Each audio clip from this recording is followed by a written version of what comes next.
बिस्मिल्लाहिर्रहमानिर्रहीम। अस्सलाम वालेकुम रहमतुल्लाहि व बरकातुहू। वो एक तूफ़ानी रात थी जब मेरे सामने सिर्फ दो रास्ते रखे गए, बीवी को छोड़ दो या घर से निकल जाओ। मैंने अपने फालिज ज़दा वालिद की तरफ देखा जिनकी आंखें बेबसी के आंसुओं से तर थीं, मगर अपने बेटे के हौसले पर फ़ख्र था। उनके टिमटिमाते चेहरे और आंखों की चमक मुझे बता रही थी कि मर्द बनकर जियो, और मर्द अपनी शरीका हयात को अकेला नहीं छोड़ता। मेरी बीवी एक कोने में सहमी हुई खड़ी मेरी तरफ मुल्तजी नज़रों से देख रही थी। मैंने एक नज़र सब पर डाली, अपनी बीवी का हाथ पकड़ा और घर से निकल आया। मेरी जेब में सिर्फ 500 रुपए थे, मगर हौसला पहाड़ से भी बुलंद था।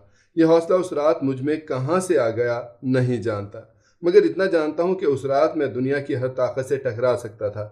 मेहरुन्निसा मुझे एक हादसे में मिली।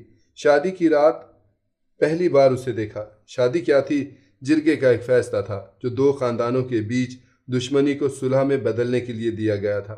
मेहरुन्निसा के भाई चचा ने मेरे भाई को कत्ल कर दिया था।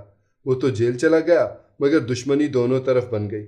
आए रोज एक दूसरे पर घात लगाकर फायरिंग करना, दोनों तरफ जिंदगी अजीरन थी।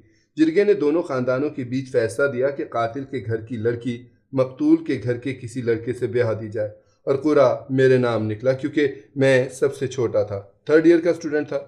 मेरे पास इनकार करने या एहतजाज करने की कोई गुंजाइश न थी। दबे लहजे में एहतजाज किया भी, मगर मुझे सब ऐसे देख रहे थे जैसे मैं दुनिया का सबसे बड़ा बेगैरत इंसान हूँ। घर में खुशियाँ मनाई जा रही थी कि दुश्मन को मुंह की खानी पड़ रही है। उनकी औरत हमारे घर आएगी। अब वो सारी उम्र हमारे सामने आंख उठाकर बात नहीं कर सकते। जहालत और किसे कहते हैं?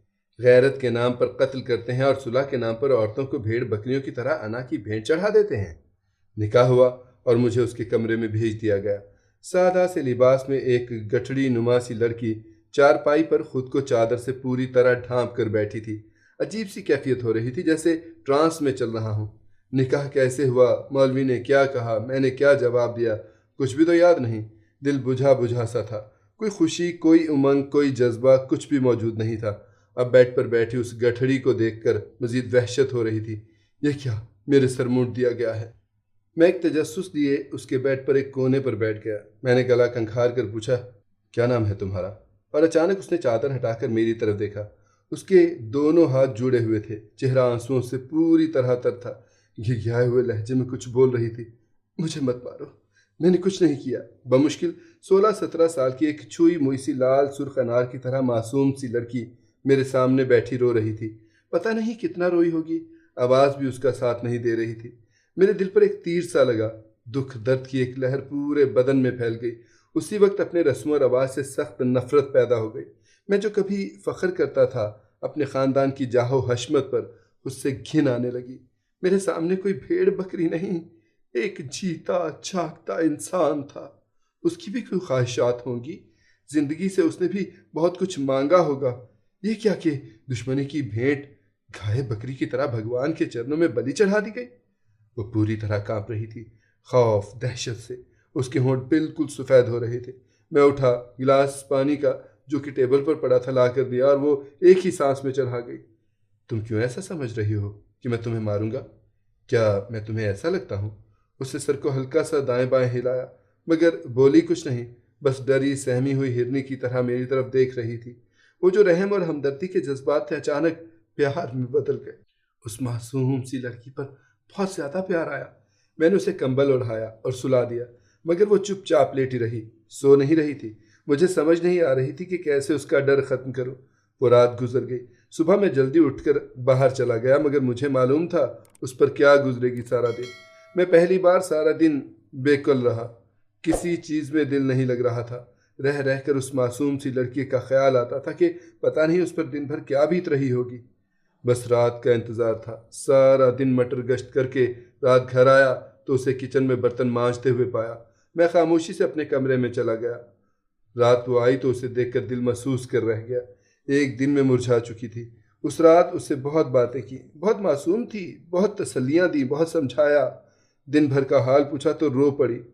मुझ पर हैरत का पहाड़ टूट पड़ा जब उसने कहा कि मुझे खाना अलग दिया गया, साथ नहीं बिठाया।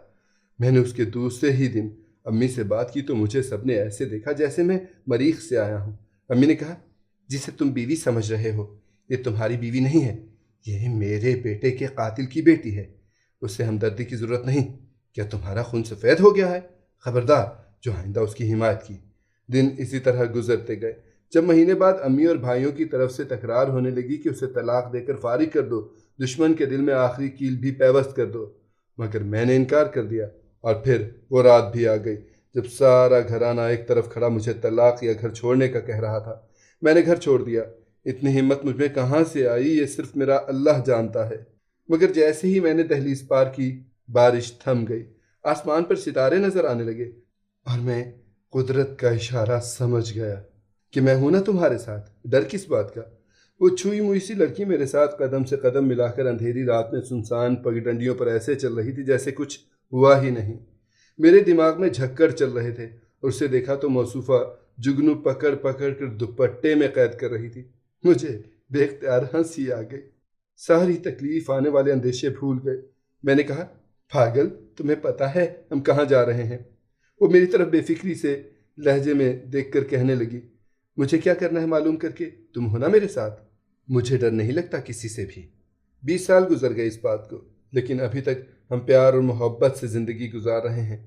لیکن ہمیں دنیا کی اس بےہودہ رسم و رواج کی کوئی پرواہ نہیں، کیونکہ اللہ ہمارے ساتھ ہے۔